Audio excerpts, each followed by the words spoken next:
In today's episode. So when my mom died, I was 8. Okay. And my dad told me something really powerful at that time. We were outside our apartment. This was in New York, on 72nd in York. Yeah. That's where we used to live. And he basically said, look around the world. Has anything changed? No. Oh, man. Yeah. I said no. I just got. I was 8 years old. I said no. Your dad's a G. It gets better. Yeah. He's like, yeah, for them it hasn't, but for us it has. That's it, done. Oh my God, I'm gonna drop that. That's the mic. Oh my God, wow. Yeah. I was like, okay. Man, your dad's got Got bars, it. man. Yeah. How did you take that as an 8-year-old? I think he really believed in being strong despite what's happening. Yeah. And being able to just get through things. And it doesn't mean you don't have emotions or feelings. It just means that, like, he wasn't rationalizing. He was literally taking a feeling and an emotion that he was feeling and turning it into a fact and a truth. Nothing's changed for anyone else. It's changed for us. It's changed for us, though, forever.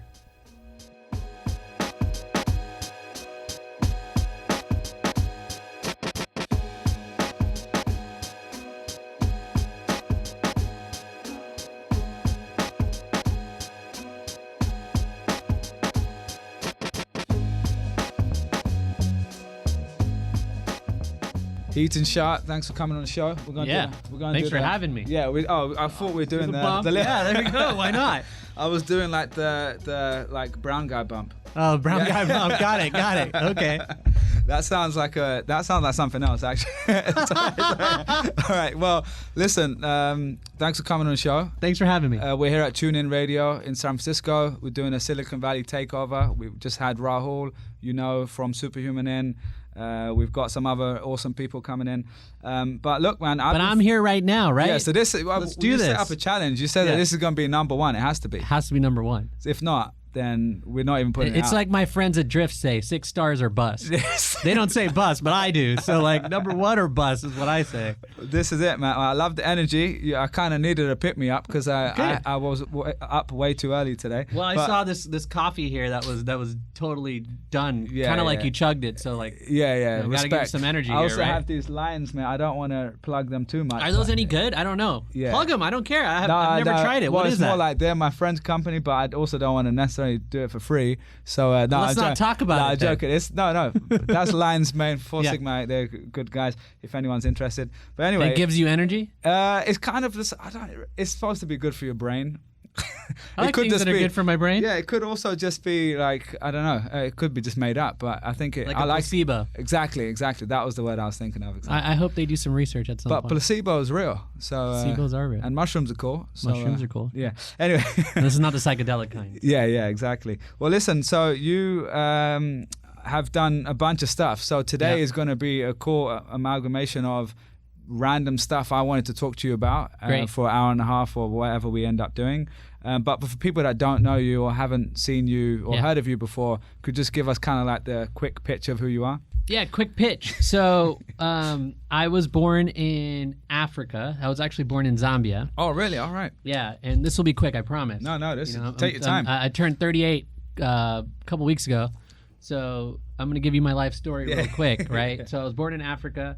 Zambia. We also lived in Zimbabwe. The two memories I remember about Africa are the smell and taste of beets.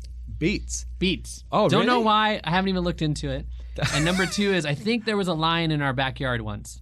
Yeah. That's about lion. it. Oh, I think so. Like a real one. I don't know. Oh, and the third bonus, Knight Rider and A-Team. I remember watching those with my father. How old were you when you left? Before I was 5. So I left when I was 5. Oh, and I haven't been back since.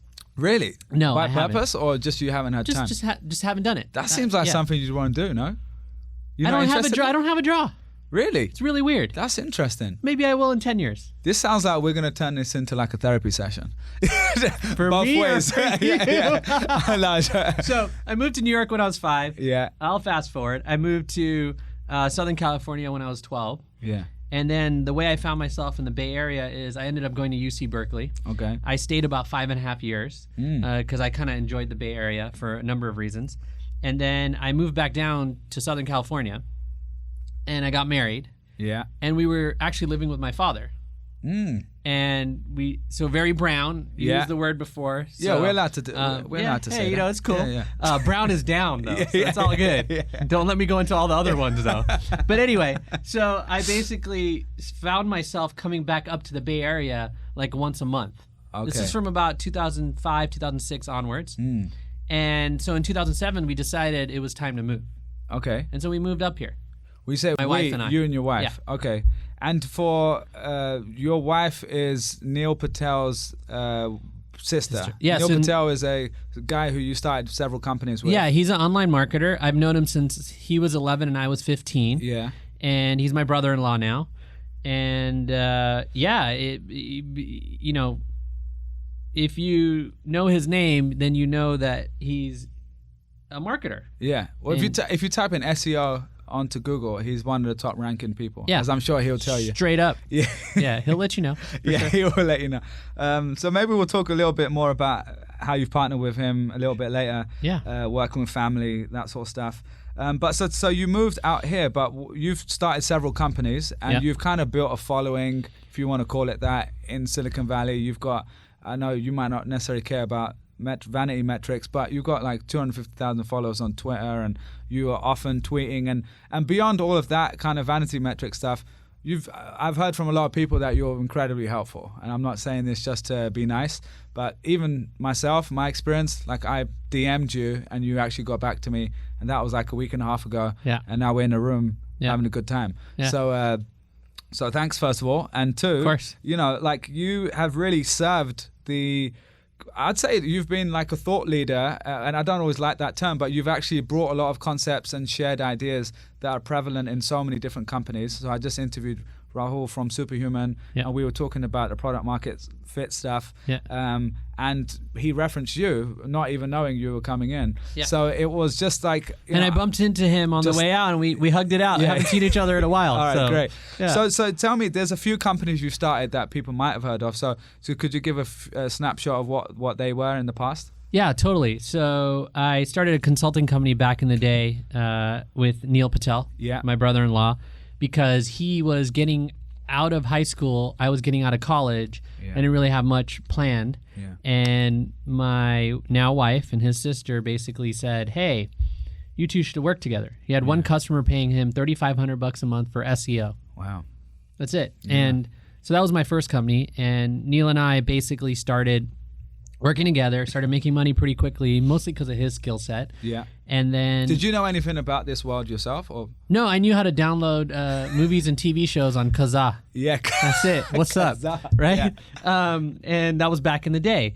And so that's what I knew. I've had a computer since I was 8. Yeah. So very proficient with it. Yeah. I typed super fast by then already. I've hit probably 130, 120 words a minute at my peak. Oh, watch out. And then on my phone, I can probably do close to like 80, 90, maybe 100. Oh, even. Serious? Oh, yeah. I don't mess around. I work from my phone. It's one of the larger iPhones. Yeah. Well, not full time, but I work from my phone. Well, we might have to go into that in a second. Yeah. I might have to see on camera like how you type that quick. Sure. Because that's very quick. Yeah. Is that quicker than normal? What's the normal? I don't know. I have no idea. I feel like you're really competitive enough to know. No, I'm actually not that competitive. Really? Right. I'm competitive with myself. If I want to get good at something, I get good at it. Okay, cool. Doesn't matter what someone else is doing. All right, fair enough. I actually prefer that. So anyway, like I started that, and then we wanted to build a bunch of software products. Yeah. Or actually, more importantly, I think for context, we wanted to get out of the game of we spend our time, we make money. Yeah. Because we were doing a lot of the work at the time. Yeah. And we had people that we work with. And we were remote at that time already. We had an office at one point, but really it was a remote company. And so that was since 2003. And so then we started building software products, tried building about a dozen of them, and got really lucky with one called Crazy Egg, which is still around today about 14 years later. We launched it in 2005, and that's at crazyegg.com. And then we were building... That was heat maps, right? Yeah, it was heat maps. We were one of the pioneers, I like to call it. Because there were a couple other companies at the time. They don't exist anymore. Who were the others back then? There was one company called Click Density. Okay. And then these folks at Clicktail, which still exist, but they were very focused on recordings and tracking like mouse movements. Actually, not recording. They were tracking mouse movements, which was a different game back in the day. And just to clarify for people that aren't aware of a tool like that and analytics. So if you own a website, you probably use Google Analytics a lot of the time. You can see who came to the site, how many people, where did they come from. Your software was showing people what they did on the page. Very visual. Very visual. So we were one of the first heat mapping tools. We are still probably the most popular for that. Yeah. And so that's Crazy Egg. It's self-funded. It's now, 14 years old roughly. Yeah. And we are growing. And it's a How business involved that's been around are you that long. with that business still? My involvement ebbs and flows. Yeah. And so today I'm not as involved as I was in the past. Yeah. For a long time, my wife was running it. Okay. And we currently have a general manager who's running it at the moment. And so the way I think about this is like we were at that time, the way we thought about it is we built this software and we wanted to build more software because we were just in that mode. Yeah. And so we were building a second product. And by that time, like I mentioned, it was 2007, and we actually moved up to the Bay Area, my wife and I, and we decided to raise money for the second product, and that ended up being a company called KISSmetrics. Yeah. And so tell me that, why did you, because you bootstrapped the first one. We call it self-funding. Self-funded, yes. sorry. I like I don't that, have actually. boots, I don't have straps, I don't pick myself Well, up actually, from and I actually, okay, so I'd love to actually go into that. Sure. Why the language, which I actually do like that difference. I prefer accuracy, right? So like I'll talk to you for an hour and a half, this is another thing, Yeah. and my head will be full of your language. Yeah. And I'll know some words you use, right? And by then I could give you some feedback on your language. Not that you care, and I don't really annoy people with that, but like, it's just something I really value. We already as human beings have such different perspectives as individuals. Our perspective on the world is individualistic. So I think the words really matter. And so that's my longish rant on it, which is basically the words matter. And if we're not bootstrapping, with self-funding. Yeah, and bootstrapping, if you look up all the theories, it came from back in the day when we had boots, and they were doing that, and like that's how they picked themselves up and moved along the road or whatever. Yeah, that's a great point. So we're self-funding. That's what we do when we don't raise money in the beginning. Do you think, just to go into that for a little bit more, do you think that bootstrapping has a negative connotation? Is that, or do you think it comes from a place that you don't like? You don't, regardless of being accurate or not? Yeah, sure. I care more about the closest thing to the truth than I care about someone's opinion about the word, which I know is a little nuanced. No, I think that in the investment community, it definitely has a negative connotation. That being said, some of the largest successes, some of them started self-funded, like Atlassian started self-funded. Trello started self-funded. These are all massive successes Buffer, at this point. I think Buffer was early self-funded, then they raised money, and then they gave back the money, and so they've had a journey. But a lot of things started self-funded even until they got venture, and then once they got venture, the latest company is Webflow. I believe they were self-funded for the longest time since like 2012, and recently they raised a bunch of money, right? And it's announced now. So it's not that it has a negative connotation anymore. I think it's just a thing. And you self-fund until you don't. And like sometimes you do it for a long time. Yeah, that's cool. It kind of reminds me of, I don't know if you've read the book by the Pencils of Promise guy. I forgot his name, Chase. I don't think I have. But it's about the non-profit world. And using the term non-profit, you think of, okay, that's like kind of a negative way of describing something.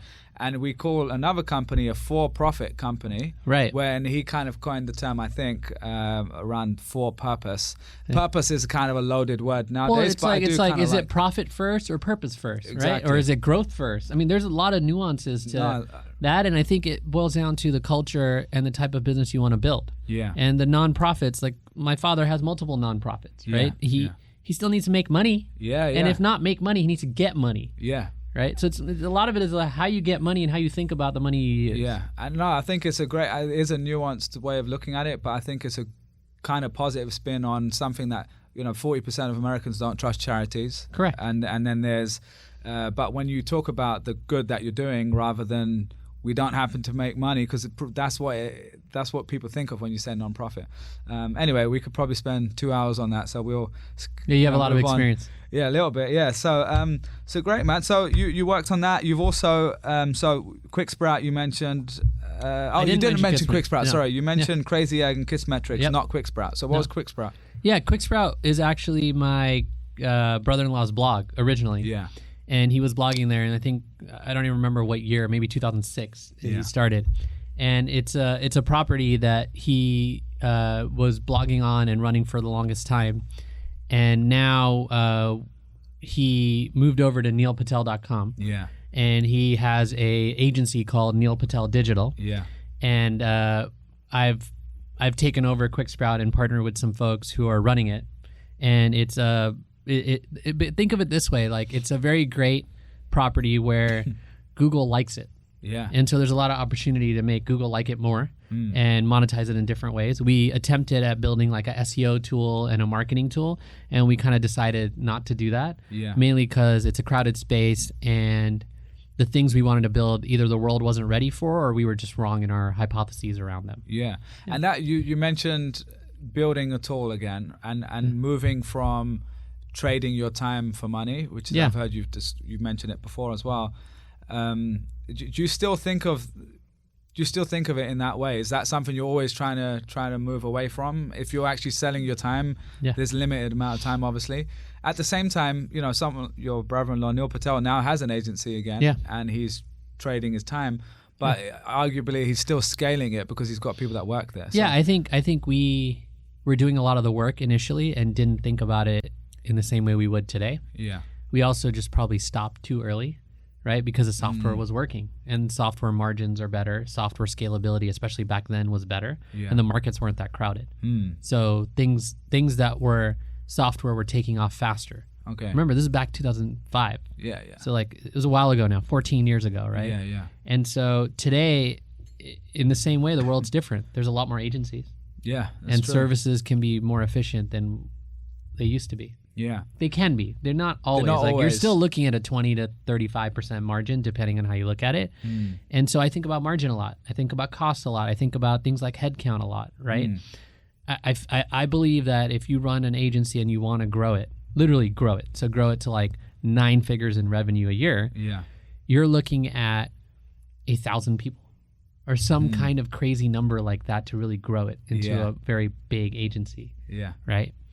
And you look at a software company, you don't need 1,000 people to make $100 million. That's true. Right? So for me, I believe people are the biggest opportunity and the biggest problem in businesses. And so if I can create an organization where the organization has less people and higher profit margin, and it might take a little longer to ramp up, but I can live with that, I feel I'm happier. Yeah. And I still think there's like unlimited opportunity with software and creating software products. Yeah. You also, you mentioned earlier self-funded versus raising venture. So talk me through that decision, because you did end up raising venture for the second one, but not the first. So what changed in your mind to do that? Simply put, back then, this was about 2007, 2008. 2008 is when we raised money for KISSmetrics. It was how do we learn about this? Yeah. That's it. How do we learn about this thing we don't know anything about? Meaning venture. Yeah. Okay. And we had a thing that people cared about, right? Yeah. They wanted to fund. They actually didn't fund Crazy Egg. The investors wouldn't fund Crazy Egg. Oh, okay. And yet they would fund KISSmetrics. Why was that? It was just a different type of product, different type of business. And for some reason, that one attracted them. Yeah. Right? I don't have a good explanation. It's also time, right? The more time you're in the market as a human being, as a founder, doing stuff. Yeah. Sometimes people, if they say no, eventually they say yes. Yeah, for right? sure. And so, and things like Y Combinator, Techstars, 500 startups, all these other type of incubators and things like that they didn't exist. Yeah. We didn't have that option. So we were going to go at it until we learned how to get money. Yeah. And I happened to be in the Bay Area, which made a big difference by that time. Yeah. And so we raised money. And so, if someone asked me today, I think it's easier than ever to raise money. It's also easier than ever to start a company. And it's harder than ever to raise your next rounds, Series A. It's harder, you think? Harder than ever. And I think it's also harder than ever to grow a company and scale. Why is that? Because it's so easy to start. Something has to give. It can't be easy to start and easy to grow. That's just not how the world works, right? Well, maybe we're human beings too. If it's easy to start, more people are starting companies. That's true. But I guess you could, to play devil's advocate, 10 years ago, it was the easiest time to, maybe not 10 because we were just post-recession, but 2005. Sure. It was the easiest time to start a company then compared to 20 years before. Yeah. And it was probably easier to scale. But I guess now there's a life cycle that's slowed down. Is that accurate? Well, when you think about it, the ease of starting today and even getting to a point where you are self-sufficient, if you're like an individual, is uncanny. So there's lots of competition, even if they're really small. Okay. And so that causes it to be harder to grow and stand out from the crowd, right? You can create something like my new company, FYI. Yeah. And what we do is we help you find your documents in 3 clicks or less. And we could have put that out many years ago with exactly what we have, and our traction would be much higher because there's less stuff in the market. Yeah. There's less options across the board, right? And so when you think about it like that, it's just everything gets crowded. An industry gets crowded. This industry, if we call it tech, is crowded now. Yeah. It's crowded because people made money. Yeah. and other human beings are like, oh, that makes money. Let's get into it. Yeah, for sure. Right? Do you think another part of that is, if you think of how things spread 10 years ago through social media, let's say, the organic reach on those platforms was so much higher? I think it's higher now. Well, meaning when I say organic reach, meaning not number of users, but like if you've got 1 million followers, the number of people that see your posts is less because now, because of the algorithm. That's totally true. At the same time, there's more platforms now. That's true. So and there's more people on the internet, tremendously more That's people, true. Right? So I would say that some of this stuff could cross itself out. Yeah. But I don't think it does. I think that the effort you have to put in and how many things you have to be great at today are much more than before. Yeah. You can't get away with not doing marketing. Yeah. You can't get away with just building a great product. You can't get away with just doing marketing and doing it really well. Yeah. You still need a product that people care about. Also, by the way, you need a product that actually has retention. Yeah. And if you don't, then people leave you and you don't actually build a strong, viable business. Got you. And that's the part you're saying about more competition, more options, unlimited options almost right now. Great, man. You also mentioned luck there, and you mentioned, I've heard you describe, we got lucky and one of them stuck, which was, I think, Crazy Egg. Right, and that worked. And I'd love to go into that in a little bit more detail. I actually really like the language you use, and I think you've been quite purposeful with using the term we got lucky. Yeah. So tell me about that, because other people would say, well, no, you kind of semi-created your own luck. You tried 10 different things and one of them stuck. How do you kind of see that? We got lucky or created our own luck. I think if we're attempting to do things, so if we're doing things, we're already creating luck. Yeah. That's a baseline. So we got lucky because one thing worked. It could have been so that thing didn't work. Yeah. And we would have had to try 5 more things. We were just going to keep going. Yeah. So I would say what's more critical, or the lesson there, is persistence. Yeah. If the first thing you try doesn't work, who cares? Yeah. Try something else. Take your learnings. So tell me about the future of work. This is something you guys have been working on with a report. Yep. And you've been doing research into. So first of all, why were you interested in this space? It sounds like your company has been remote since 2003. Yep. But why is this an area you guys are focused on with your new company? Yeah. So well, I'll give you a link first, because the report is out, and it's at bit.ly/remote report. You could go there, and I just found out that the report is about 40,000 pixels long. Pixels long? Pixels. So it's like really, really long. Oh, it's literally like that? Okay. Yeah, and it's like 6,000 words, but it's really long. How many pages is that? I have no idea. Okay. Right? 20? I don't know, right? Yeah. I make it up for you. Yeah. And so it's a really long report. One of the key metrics that I'll share is that 96% of people said they'd recommend working remotely to a friend. And what we learned as a result of that and all the analysis is that people love working remotely. People just love remote work. Yeah. So the reason we did this with my new company and we're doing this type of research is because a lot of people are talking about remote work, and quite frankly, we don't know squat about it. Yeah. Because there are great companies like Automatic and Buffer and GitLab now, and of course Basecamp, the 37 Signals folks, formerly known as 37 Signals folks, who have all written content. The Basecamp folks have written a book on the topic and talk about it a lot, and they've been doing it for like 16 years or something, maybe even longer than that. I think 20 years actually, since 99 or something, since they came out, I believe, but I might be wrong. but they've had an office at different times. I don't know if they still have their office. Yeah. And so we just don't know how to do this yet. And there's a lot of connotations around remote work, like, well, a lot of people are saying they don't like the term. Yeah. Okay, fine. So then now folks are like, oh, it's distributed work. And then folks are like, and what I do, and you're going to really appreciate this, is I go look at, I do keyword research. So guess what? You know the main term? Yeah. Work from home. It's work from home. We are working from home. We are not doing remote work. We're not doing distributed work. The technical term is work from home. Yeah, that's a good point. Right? And like, we've been doing this for a long time. In fact, when I did the keyword research, the majority of the terms are all related to jobs.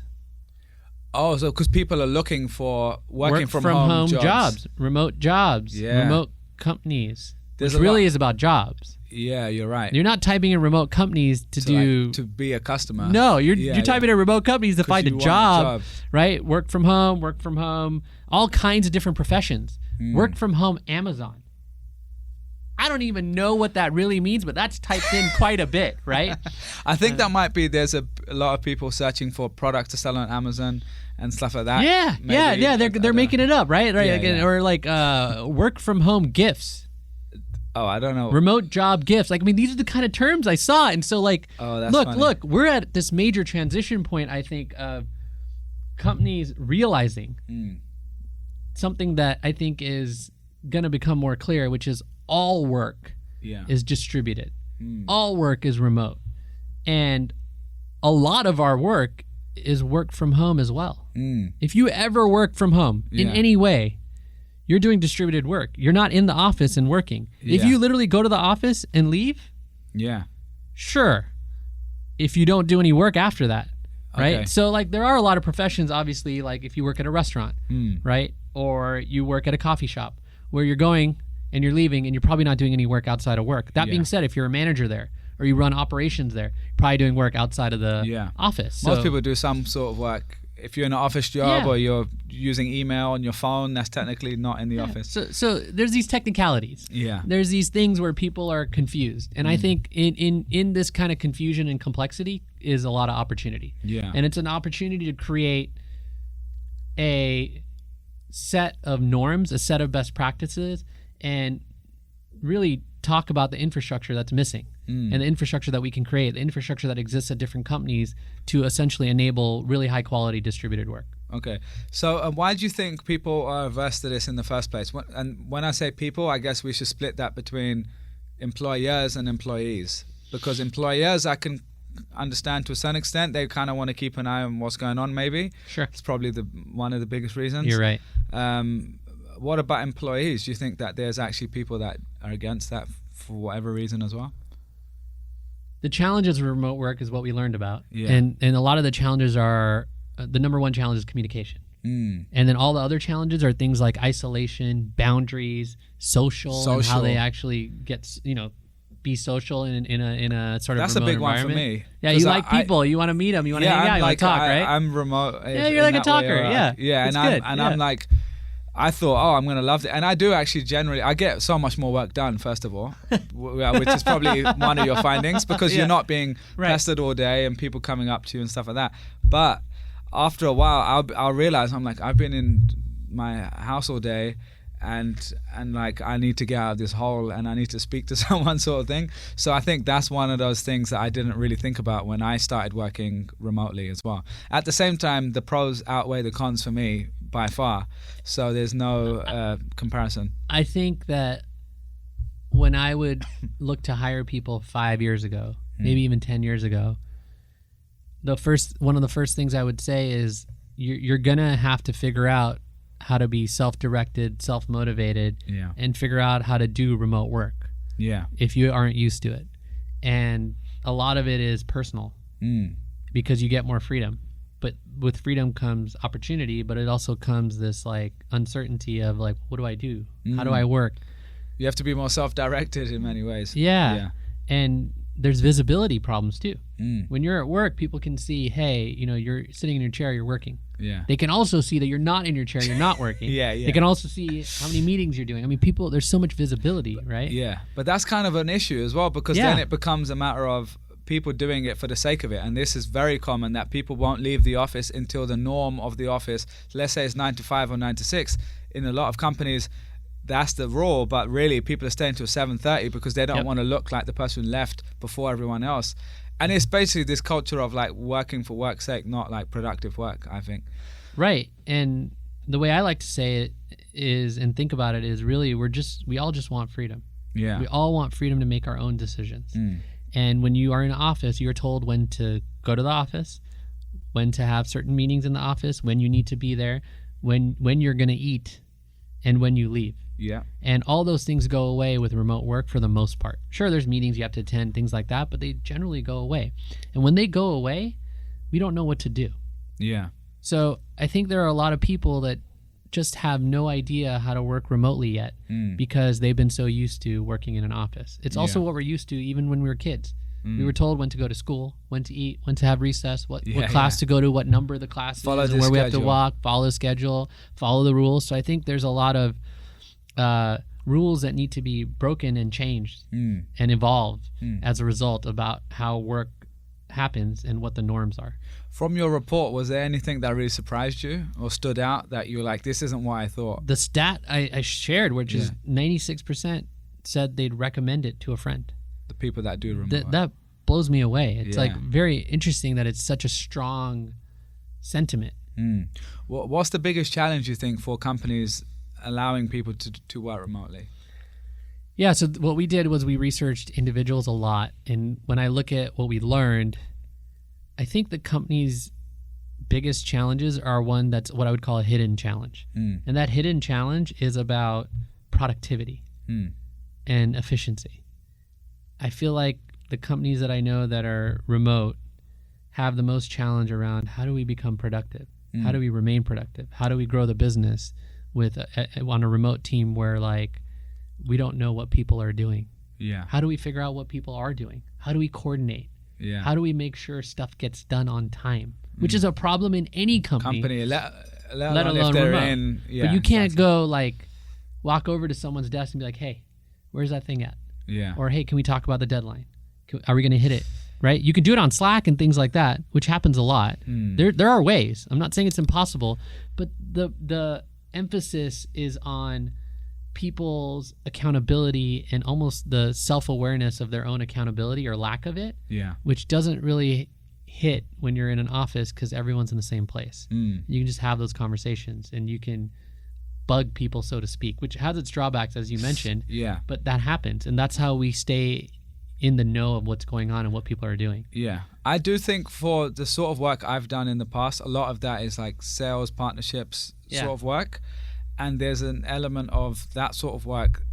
I mean, externally facing, I think face-to-face always beats like something of a video, generally speaking, in terms of really, the reason I do this podcast live in person is for that reason. Yeah. You can have a great chat over Skype, over Zoom or whatever, but there's a certain element of communication that doesn't translate. Sure. Does that mean the whole world should be going into one office to do the same job? Maybe not, because 90% of the work doesn't require that. But I think for sales partnerships where you're having to build a connection with someone, as a person who's trying to proactively create that, I do think personally from my experience, I've noticed a massive difference in just getting face to face with someone. Yeah. And it's one of the metrics we would measure ourselves on as teams, to say like how many in-person meetings. Yeah, and things like to a certain extent. Yeah.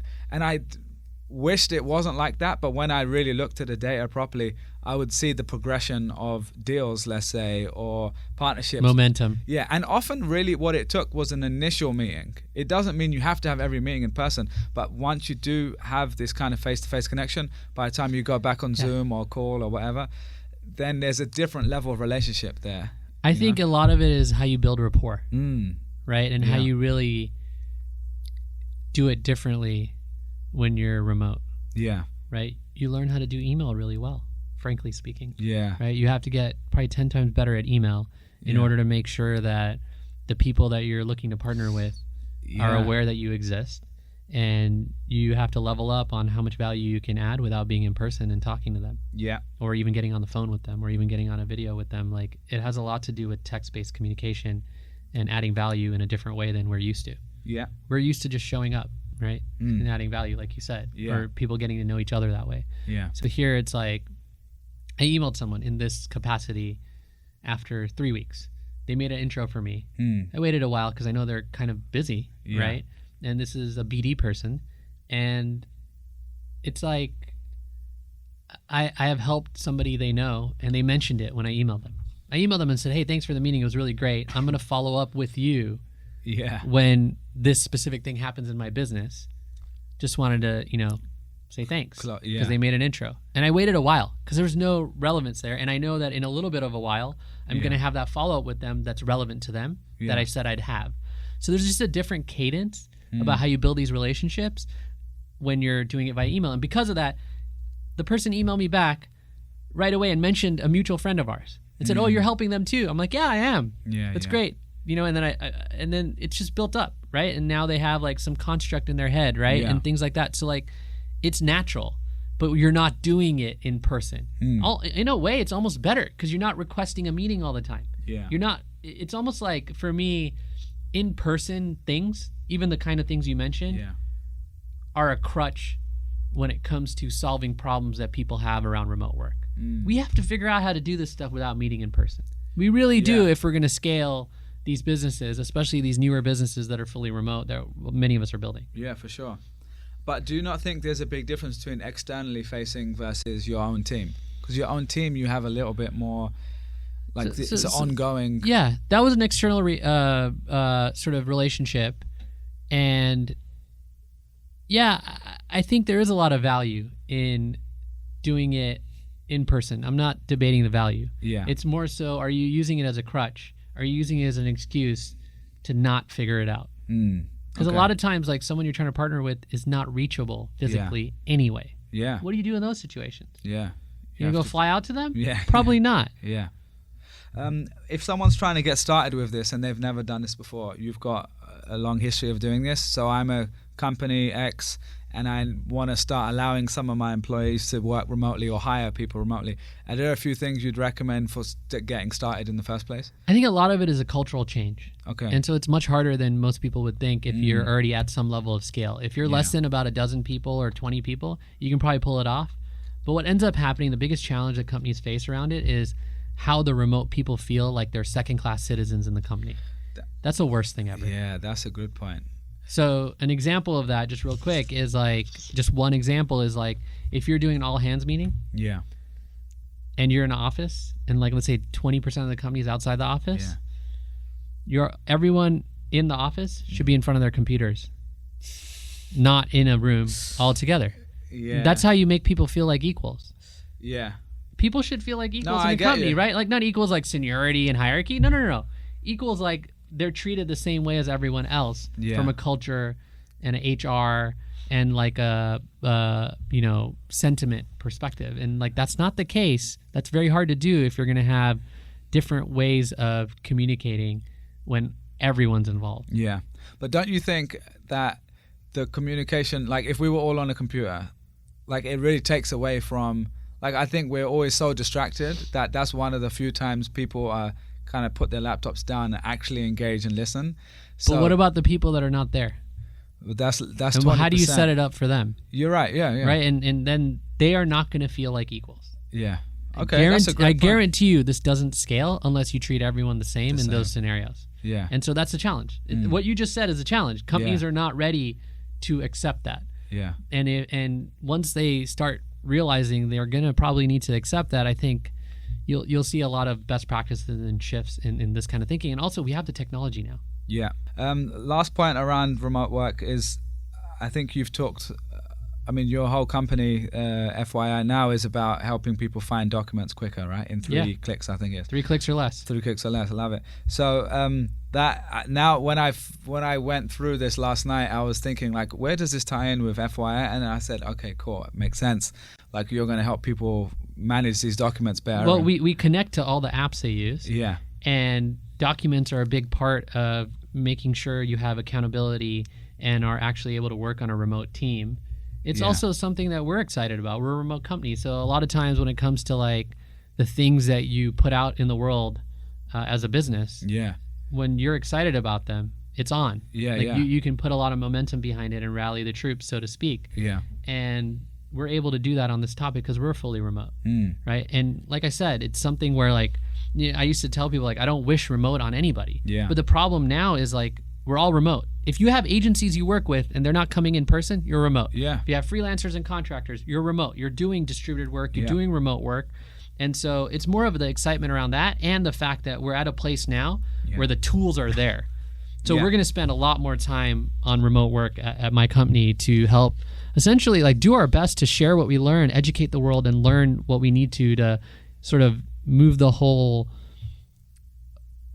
business world forward and get towards this kind of future reality that's happening. Yeah, no matter sure. what you think, it's happening. What about do you have any employees of any of your companies that are like digital nomad style, like they're moving around the world, they're in different time zones? Like, have you experienced that? Yeah, so there's like a company called Remote Year that helps you do that and things like that. I've worked with companies where I'm having meetings and the folks, it becomes a topic. Yeah. What country are you in right now?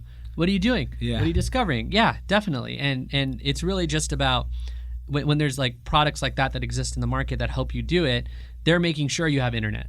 They're making sure you're able to get your work done. They're helping you out with that. So it's really just about having a great internet connection. Yeah. And when you don't, being able to still manage and be able to get your work done in your meetings and things like that. So yeah, I'm a fan of just, again, flexibility, freedom. That's what we all want, and we want to be happy. For sure, man. Yeah. Thanks for sharing that, and I'm looking forward to going through the report, and we'll kind of share this with the podcast as well. Sounds good. Switching gears a little bit. Sure.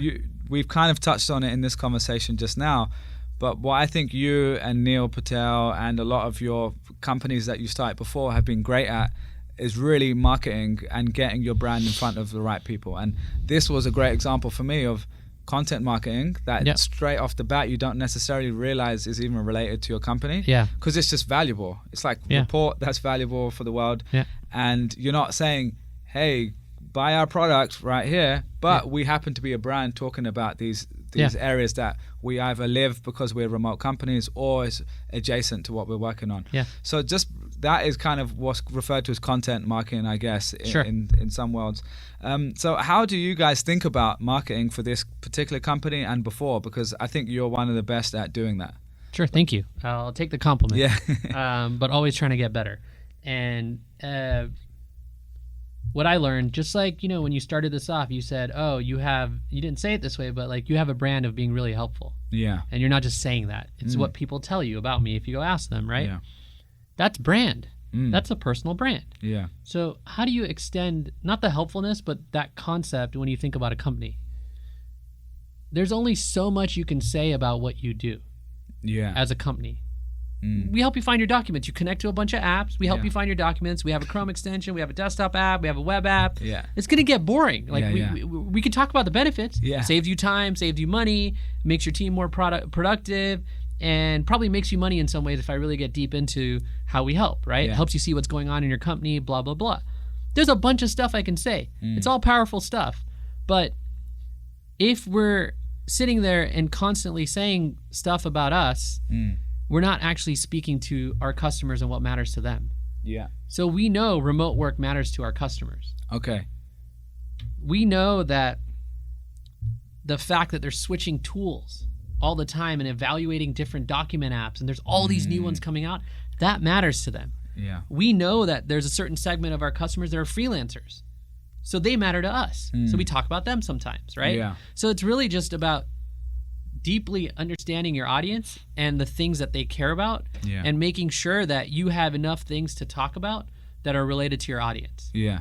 And when you talk about those things, you're basically gonna be able to pull in the folks that gravitate towards it. So we're always thinking about not, this is what we do and we need to share that. We're always thinking about who's our audience and what do they care about, and how do we align with what they care about more than we align with what we care about. Yeah. Because if we align with what they care about, they're going to care about us. Yeah. I love that. Yeah. And you mentioned keyword research before, and like how much of this is just conceptual in terms of we know our customers through conversations and knowing them qualitatively versus you actually looking at content, keyword research for the case of content marketing.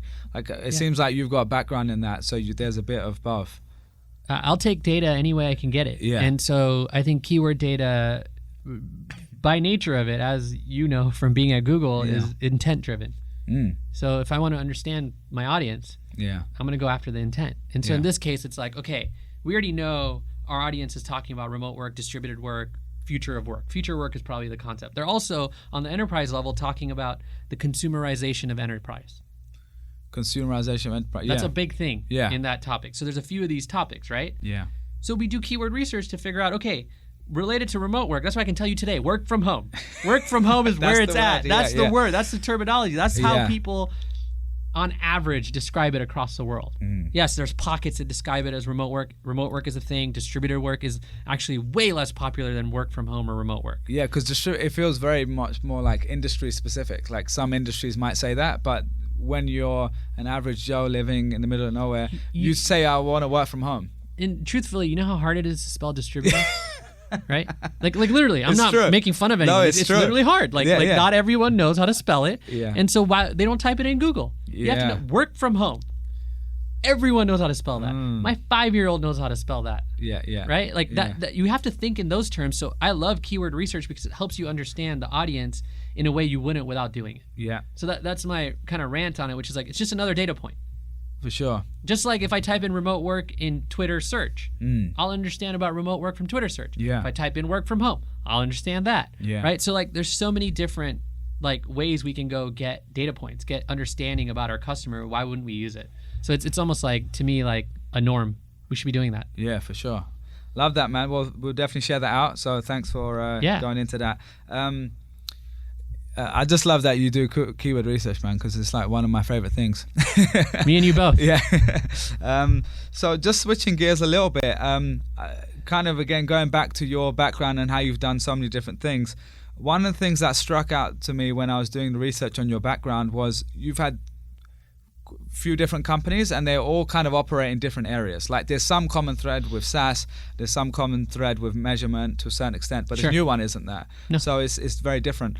And you strike me as someone who just loves analyzing businesses and looking at opportunities, right? So like what if you were thinking of what has led you to starting those companies in the past, were there certain common threads that you were looking out for when you were looking at ideas or more than just an opportunity? Yeah. The way I think about that is just one saying that I have, which related to what you said, which is people ask me what my hobby is, and now I've just come to the conclusion, because I can't help it, that my hobby is thinking about other people's companies or other people's businesses. And it's just something on my mind all the time. And when I think about it like that, I would say that as human beings, we tend to like to find problems and solve them. Yeah. And so I'm just on a very fundamental level looking for problems and looking to solve them. And so it doesn't really matter what the problem is, what category it's in, or who has it. I'm just looking to find problems and solve them. So, and get better at finding the right problems to solve, especially when it comes to like creating a business. And that has a lot to do with talking to people. It has a lot to do with, research and keyword research all the way to customer interviews or interviews for people and learning what they're troubled with and things like that. So like, to me, it just really boils down to that kind of attitude, that kind of way of thinking, which is like, we are fundamentally designed and built to solve problems, but we have to find them first. Right. And some of us are built like that to a fault. So for me, like if I don't have a major problem in my life, I'll go make one. And that's a little bit of a newer realization for me. So in like, what way? I like solving problems. So if everything's good, if everything's good, I'm gonna make a problem. So you find subconsciously for whatever reason, right? And it's a pattern I found for myself that I'm actually working on. Working on meaning like you're trying to avoid doing that, or you're working on to do it more? Because it's probably both. Both. Yeah. I'm looking to avoid doing it in a way where it's unproductive. Okay. Or the way that it hurts me and other people. Okay, for sure. Like you can have a conversation, you can be irritated about not having a problem. You have no problem with this person, and then you create a problem. And then you find the problem. That's the psychology, right? Like we're just like, we're basically just repeating different patterns and cycles. Mine is definitely, I love solving problems. And if I don't have a major problem or set of them, my mind is not occupied. So you're trying and to thus find I'm trying problems. to occupy my mind. That's probably a very common thing that people do and never get to grips with in terms of Like if you're always fine, maybe I'm the same actually. I'd have to think about that more, but that's I'm only shaking my head a little bit because I'm like, I don't know. Yeah. This is my experience. I'm happy to share it. Yeah. I'm sure other people are like that, but people are different. Yeah. Some people are not like that. So right? what about the non-destructive side of creating problems, but actually looking out for real problems?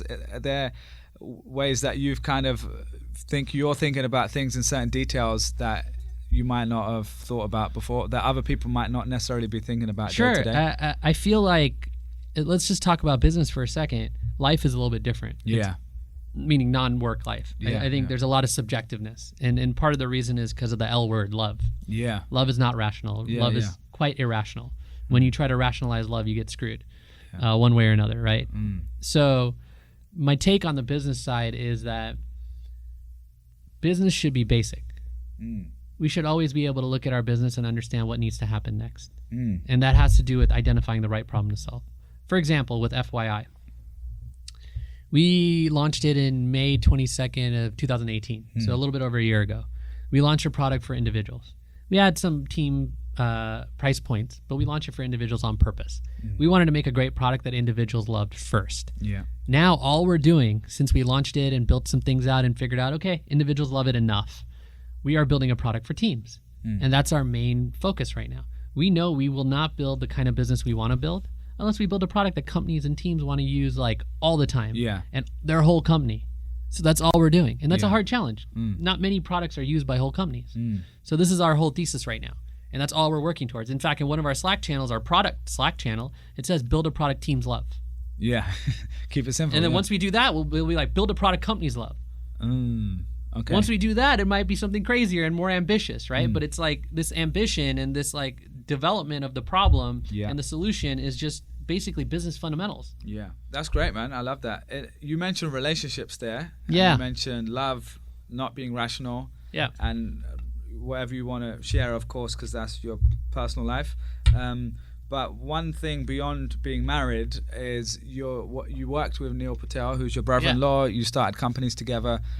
And I've heard you talk about relationships and keeping relationships separate in a way. And you've talked about like having business relationships. The pro of that versus just being friends with someone at work is that you can have tough discussions when you need to make a decision, but you don't want it to be personal because that's your brother-in-law or your sister or whoever.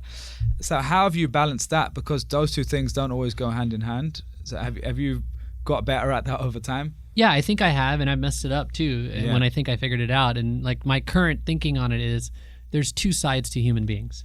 There's basically the pragmatic side. It's not even rational, it's pragmatic. Pragmatic is basically the idea that I will make the best decision possible based on some rationale that I figure out. Facts, truths, right? That's what being pragmatic is. So it's pragmatic. You can call it rational if you want to really make it basic, right? But let's say factual. So there's a factual side of life, right? And relationships, factual sides, facts. And then there's the emotional side of relationships. And those are feelings. And what I try to do when I'm hearing something from somebody, which one are they coming at me from? Is it super rational or is it feelings and emotional? And if it's feelings and emotional, I need to listen. I need to not respond because I need to understand what part of it is rational and pragmatic and and usually the core of some emotion or feeling is something really rational. It could be like you told me something 5 years ago and it's still on my mind. And the stuff I'm saying at you has to do with that. Completely. But they don't know that. It's just something on their mind that's like deeply rooted. So to me, I'm now just finding the filter and figuring out what I need to do. In the past, I didn't know the difference. I didn't really realize that there's these two things going on with people and myself. And so now I split up all relationships into the two and say, okay, if we're having a super emotional relationship right now, it's probably not a good thing. It's probably not. Even if it's an extreme like love or something like that, there's probably something there that we're both solving for that we might not understand because it's emotions and feelings. So in some of my relationships today, it's been a challenge and an opportunity to cut out a lot of that and say, hey, like this evolves over time. You don't always realize it. But you kind of put that aside because you got caught up in that. And then you make it a very pragmatic, rational thing. And that's not to say that I don't feel things or you shouldn't feel things or you shouldn't be emotional or any of that. You can be whatever you want. But when you need to make decisions and you need options and you have choices you need to think through, it isn't going to happen through emotion and feelings. Yeah. That might spur some kind of change, but at the end of the day, change happens in a very rational and factual, truthful manner. Yeah. When the change is actually happening. Yeah. Whatever caused the change might not be like that. And that might be the love, emotional. That might be the other emotions. I get you. Right. So just trying to split that up has been really helpful in any relationship. Yeah. Whether it's somebody that's reporting to me or somebody I'm reporting to, if I ever report to anyone, even though I don't, or the parallel folks in my life, my co-founders, my partners, or even my wife in a lot of ways, right? Yeah, and for sure. So I'm just, the way that starts is by me being conscious of where am I coming from. Yeah. That helps me realize where other people are coming from when they come at me. Do you mind me asking, have you ever gone to therapy before? I've definitely done therapy, and I've definitely learned a lot from it. Yeah. And one of the main things I learned is that it can be really helpful to talk to a neutral party. For sure. That doesn't give a crap about what's going on in your life. They're not your brother, your sister, your cousin. They're just there to help you, and there's different extremes of whether they give advice or not. Yeah. You know, my extreme is I'd rather have someone that doesn't give advice and helps me think through things for myself. But there's other therapists that are much more focused on the advice side, which is totally fine, whether it's coaching or whatever. So I'm a fan of any opportunity I can have to talk to a neutral third party about something that I'm dealing with. That's great. I'm similar. And one of the thing that you mentioned there before, which I've thought about and has helped me a lot, might be useful for someone listening, is separating any situation, whether that's a relationship or just your own personal thoughts, into something that happened and separating the story from the facts. Yep. So story is often the emotional part. And it's not to say, of course, emotions are incredibly important in their own way. They bring the nuance and the color to what makes life they make worth life living. Exciting in some ways. Exactly. But like often, let's say something bad happens and you'll say, oh, well, so-and-so didn't turn up for this meeting and that must mean they want to quit the company that I started. I'm using that as an extreme example. Yeah. But in that case, the fact was they didn't turn up. The story you created in your head, which we all do, is because this. And that is the part where when you can separate the two, you can write down, okay, well, this is what actually happened. And then when you speak to them, you don't assume, you figure it out. Just and facts. A lot of the time, it's never the case. It was actually your own insecurities and other stuff. Like, maybe I'm not worthy enough for them to be at my company. I'm already feeling imposter syndrome, like all those different things.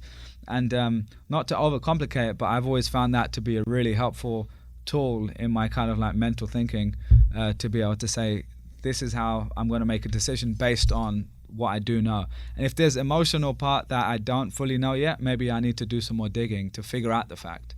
So I think that was probably similar to what you were thinking about. I think people say get in touch with your emotions or get in touch with your feelings. I would say get in touch with the facts. Yeah. What you know to be true and what someone else would agree with you. For it to be true. So that's really getting in touch with the truth. Yeah, for sure. Love that, man. You've also, I loved earlier that you talked about luck, and we've kind of talked about luck a little bit. Yeah. But there's also a bunch of companies you've started that didn't necessarily work out in the way that you started. Yeah. You set out. So, I mean, I don't know if you're open to sharing, but is there one, and I'm not trying to turn this into some failure porn thing, like, oh, I messed up and now I'm doing great. It's like, genuinely like a time that wasn't actually that great and you didn't necessarily gain that much out of it. If I said that to you, is there a moment that you think in time that was kind of a low point? I think that my lowest points are when I realized I could have done better. And I realized what that could have been. And for me personally, it's usually not in business, because in business I usually figure out, okay, could have done better, learned from it, let's move on. But personally I think it's when I feel like I did wrong in a relationship, and there's almost no way to reconcile that. And a lot of times it has to do with people's styles. So for example, there are people who, when there's conflict, they go towards it and want to go through it and talk to the person, especially when there's conflict with someone else. That's me. But there's people in my life that are the opposite, who don't want to talk about it. And so if you think about that, they don't want to talk about it. Not that they're running away from it, but let's say they're running away from it. Just to use an analogy, I don't think that's negative. And I'm running towards it. That means I'm always chasing them. And it means I'll never get what I need.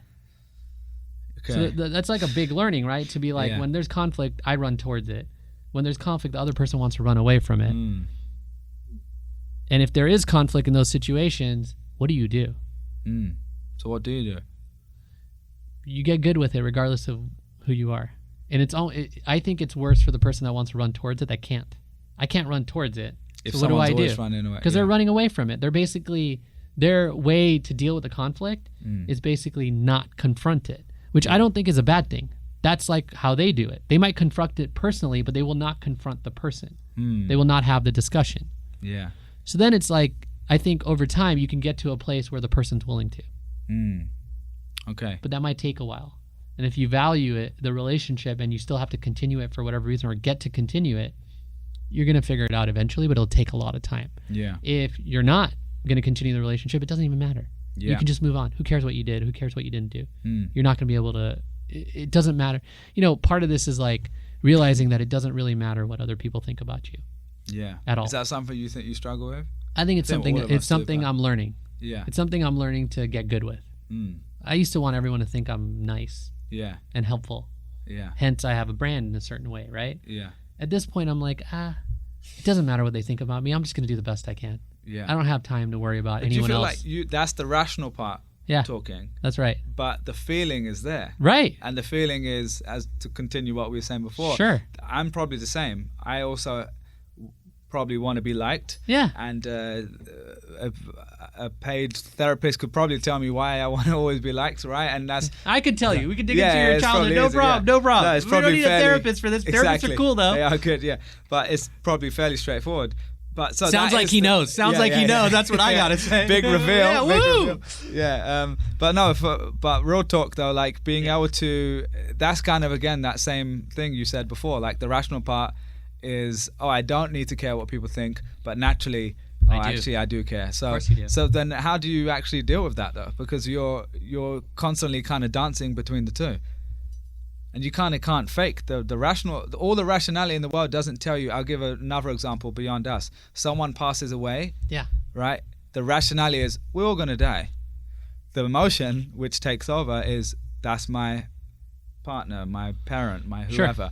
Right? So I just think, and I'm the same as you. I really try to be as rational as possible, but I just think the complexity of humans means that emotions are there for a reason. And So when my mom died, I was 8. Okay. And my dad told me something really powerful at that time. We were outside our apartment. This was in New York, on 72nd in York. Yeah. That's where we used to live. And he basically said, look around the world. Has anything changed? No. Oh, man. Yeah. I said no. I was 8 years old. I said no. Your dad's a G. It gets better. Yeah. He's like, yeah, for them it hasn't, but for us it has. It done. Oh my God, I'm gonna drop that. That's the mic. Oh my God, wow. Yeah. I was like, okay. Man, your dad's got bars, man. Yeah. So he's been dropping bars since a long time. Is he just like a very wise guy? He likes to help people. How did you take that as an 8-year-old? I think he really believed in being strong despite what's happening. Yeah. And being able to just get through things. And it doesn't mean you don't have emotions or feelings. It just means that, like, he wasn't rationalizing. He was literally taking a feeling and an emotion that he was feeling and turning it into a fact and a truth. Nothing's changed for anyone else. It's changed for us. It's changed for us, though, forever.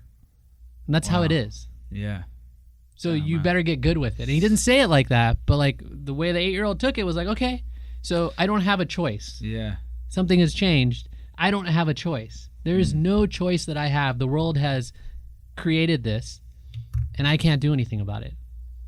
So why bother with it? Yeah. Why worry about it? Make it your new reality. I love that, man. That's powerful, man. I mean, that is tough. Because when you said the first line, I was already like, oh, this is gonna be good. And then I was like, man, that is deep. What your dad still does the nonprofit stuff now? Yeah. He still great. works and he does the nonprofit stuff. He got remarried at 60 a few years ago. So yeah, he's kicking it. Cool, man. Yeah. Well, thanks for sharing that, man. I know that's obviously very personal, but we're gonna wrap up soon. I know you got stuff to do as well. Sure. But this has been awesome, man. And really enjoyed this. Happy to be here. Chatting about all sorts of stuff. Yeah. Last couple of things just to kind of wrap up.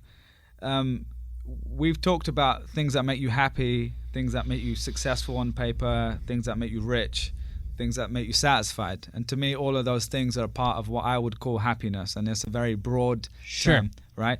For you, when I say successful, are there not just what does it mean to you, but are there people you look at, whether they're people you know or outside of that, that you think of, and kind of what makes those people successful to you? I think, I'm going to say this thing and it's kind of like cheesy, but I think I admire people who are living their truth, who are true to themselves. Yeah. And that has a lot to do with knowing yourself. And I think it's a journey, and I don't think anyone's perfect. I mean, look at Elon Musk, right? You could say he's successful. He's still learning a lot. For sure. Look at his tweets and stuff, right? Like, like you could say the same for Jeff Bezos. Look at like the sort of marriage things and all those things that he just went through, right? That are public, right? So we can talk about them, but he's probably going through those for years. Yeah. Right? So it's like nobody's perfect, and so I don't really look up to anyone in that way. I think I admire people who are living their truth. I admire people who are resilient and who kind of can evolve and change over time, and we all are like that. So it's just a matter of looking at it from that perspective for me. Last thing, man, you've been doing all sorts of stuff in the business world, investing, starting companies. I don't know your personal situation, your financial situation, but it sounds like you've done pretty well for yourself, thankfully. Yeah. You could probably not have to necessarily do work every day of the week if you didn't want to. Sure. But what stops you from doing that? Like, I know you enjoy talking about businesses and stuff like that, but what stops you from saying, you know what, I've actually had enough. I just want to spend time with my wife and kids. I'm going to take up some other hobbies or whatever it might be. Like, what's kind of keeping you going in this? I like building things. I like creating things. I like solving problems. Yeah. So there's no like retirement. There's no like stop. Yeah. There's no go find a hobby. I already have one. Yeah. And I do get to choose. Yes, I am in a place where I get to choose what I want to do. And I choose to do what I'm doing right now. And that might change. Love that, man. But like, I'll always be doing something. Yeah, sure. Man, this has been great. Thanks for having me. Yeah, we've gone from a roller coaster of laughing and getting serious and coming back. Oh my God, you're about to cry. Sorry. Oh my God. No, thanks again, man. Yeah. I appreciate you taking time. Again, if you're listening to this, thanks again to TuneIn Radio for hosting us in San Francisco today. And people can follow you on Hiten Shah. Is HNSHAH on Twitter. And use FYI.com is the That's new company. my new company, yeah. And there's going to be the report, which we'll obviously link to. Yep. And if you're listening to this on the podcast, you can watch on youtube.com/CreatorLabFM. Make sure you go check that out and share this with all your friends, because this was definitely up there, man. Thank you so much, brother. Yeah. Appreciate it. We've got to do this again for sure. Yeah. Cheers, man.